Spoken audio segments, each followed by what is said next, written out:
hey, we've got Bill Rancic on the line. And Bill is the inaugural winner of The Apprentice with the Donald. He got close enough to the man to find. Now I got to ask you this, man. I mean, is the comb over just? I mean, is he just all about the comb over?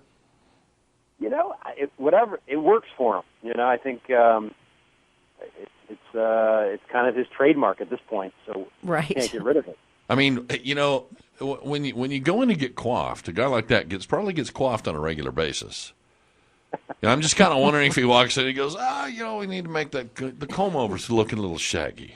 It looks good in person. I'll tell you that. It definitely. Okay, maybe the camera doesn't do it justice. Perhaps. All right. Okay, Bill, you were the inaugural winner of The Apprentice. Kind of the TV thing changed your life. But there was a reason why you got the call to come on The Apprentice because, at what people would consider a young age, innovative, a shaker and a mover. Tell us how you got started in business. You were cohabitating in a 400-square-foot apartment? Well, I wasn't cohabitating. I wasn't living there, but my buddy was. I came up with an idea to create a Cigar of the Month Club. I guess, in late 1993. My goodness. The years are flying by. But came up with the idea, and we opened up our small business in a 400-square-foot studio apartment with very little money. And we hustled, and we got creative, and we approached local radio shows to put us on the air and talk about the Cigar of the Month Club, and they did, thank God. And one thing led to another, and before we knew it, we had 1,000 members getting the packages sent to their home every month, and then it just grew from there. Wow. Very cool. All right, so you got this company started, and then you sold it, I would assume for some pretty good money. And yeah, of course, it was great. It wasn't. I didn't become Donald Trump, but it was darn good for me. Hey, okay, so I guess Trump got a hold of, or their staff got a hold of your situation and figured, hey, man, this guy might be able to swing the bat. So they bring you on. So tell us about the experience of the Apprentice, because man, I'm telling you, if you sit there and you watch like some of the Celebrity Apprentice stuff, man, it's down and dirty. It does. Well, it was down and dirty. When I did it, I was in, I guess 11 years ago now, that first season, and they had 215,000 people apply. So imagine, just that's daunting in itself. And they narrowed it down. They got to the final 50. They flew the final 50 to Los Angeles and put us through a battery of testing, and then they chose 16, and I was the last one chosen. So, it's like when you were a kid and you're the last one picked on a baseball team, it didn't feel good. And I was the last one chosen, and lo and behold, I won the darn thing. There you go. Now, you were the featured speaker yesterday at the Pure Michigan Governor's Conference on Tourism, correct? Yes, ma'am. Yeah, and so are you traveling around the country giving speeches on entrepreneurism? I try to. I've got a 2-year-old at home now, so it gets harder and harder for me to leave because now he knows that I'm leaving, and Daddy, don't leave, don't leave. So it just rips my heart out. So I'm kind of doing less of them, but I enjoy it. For me, it's a privilege to go out and talk about small business and really shine a light on the value of the mom and pop business and what they do, and hopefully inspire others to start their business and follow their dreams. What advice would you have for people who wanted to start their own business? Obviously, traveling around the country, I get asked that a lot, and I really summed it up to 3 key tips. And I think one is you got to be agile. As a small business, you got to be able to adapt and react to the world around you. Otherwise, you become extinct. And part of that is embracing technology. I think today it's easier than ever to have a level playing field out there. And you got to use the mobile apps. They can reduce your costs. They can save you time so you can spend more time with your family. Mobile payments. Today we're having this event at a local business in the heart of downtown Chicago, a mom and pop business called the Baker's Tale.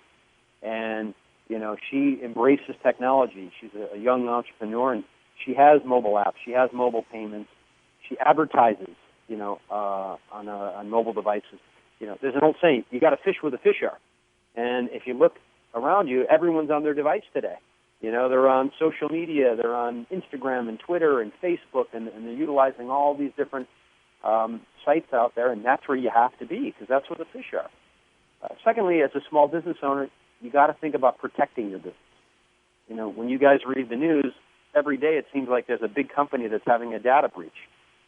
Well, it's happening to small businesses also. We're just not hearing about it, and oftentimes it's devastating.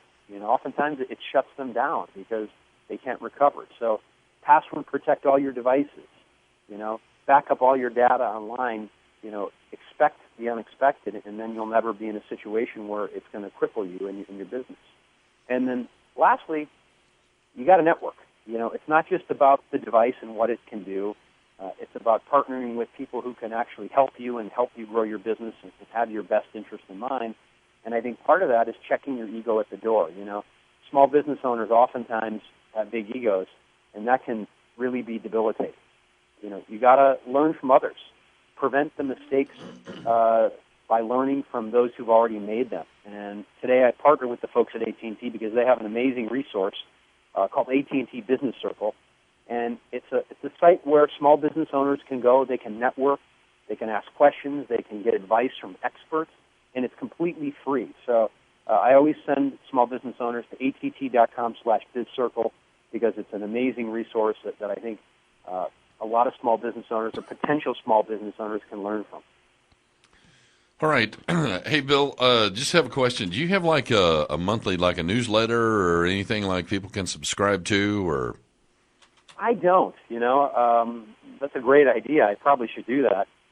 It's just, for me, it's time management. I'm definitely pulled in a lot of directions right now between the restaurant businesses that we have and the wine business and other things that we're doing. So, but I should make the time because I think that's a great idea. I should do that. Okay, so you have 3 restaurants right now in a wine business. What type of restaurants are they? Well, we have 2 in Chicago. We have a restaurant called RPM Italian, and we have RPM Steak. So obviously, one's an Italian restaurant, one's a steakhouse. And then RPM Italian in Washington, D.C. is under construction, and it's going to be open this summer. Nice. And what about the wine company? Well, my wife and I have a wine. It's called XOG. It's available across the country, and it's a bottle of wine that is actually broken up into 4 cups. It's a stackable bottle of wine, so you can have 1 cup at a time. You don't have to open up a whole bottle. You can break the bottle apart, literally, and it's 4 individual cups. Oh, wow. What a novel idea. Isn't that pretty cool? It was my wife's idea. I have to give her credit.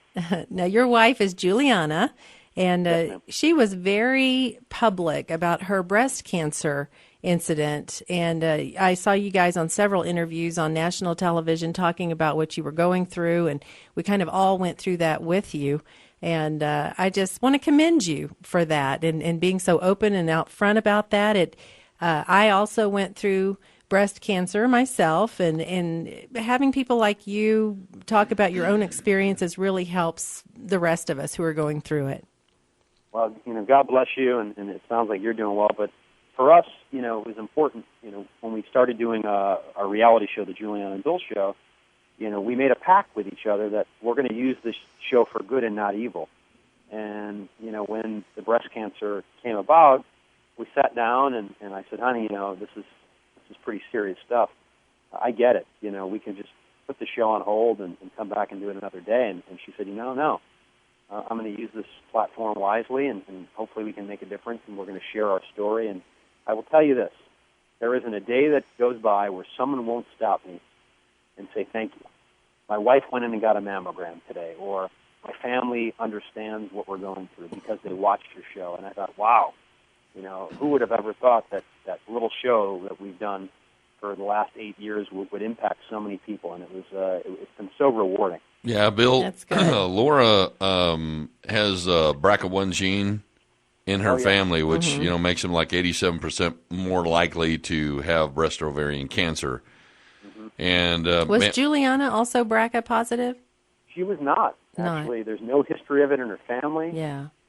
It was a random test. You know, she wasn't even supposed to get a mammogram because she was 35. Right. And it was because we were going through, we had some infertility issues.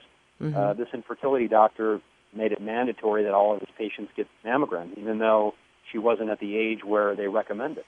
Wow. Thank goodness they did. Yeah. It was a blessing. Yeah. You know, thank God. I saw this morning on the news that Angelina Jolie, who is BRCA positive, she had the double mastectomy as a preventative measure, has now had her ovaries and fallopian tubes removed for that same reason, just because of the high risk. So, yeah, and thanks to people like you guys and Angelina, it does help to get the word out to people to be more vigilant and careful with their own health. Yeah, I mean, it's important. You know, so many people forget to put themselves on their to-do list. Yeah, especially women. Especially, right. Yeah, there's no doubt about it. Hey, Bill, I know that you got to be out at 20 after the hour, according to the publicist, so we'll let you run, but I wanted to share something with you. We got a guy we work with, we talk to quite frequently at Texas Tech Plant and Soil Sciences. We call him the Turf Doctor. Okay. Joey Young, he just sent me a text, says, really cool you guys had Bill on the show. I really enjoyed The Apprentice before it was celebrity drama. But anyway, and I'm sure a lot of people, interesting conversation, man. And I'd appreciate it. Drop us a line sometime. Our email address is collinsandmac. That's COLLINSANDMAC @gmail. Awesome. Well, I really appreciate you guys having me on. It was wonderful talking with you this morning. Hey, man, appreciate you sharing your story. It was a lot of fun. Thank you, guys. Have a fantastic day. You as well.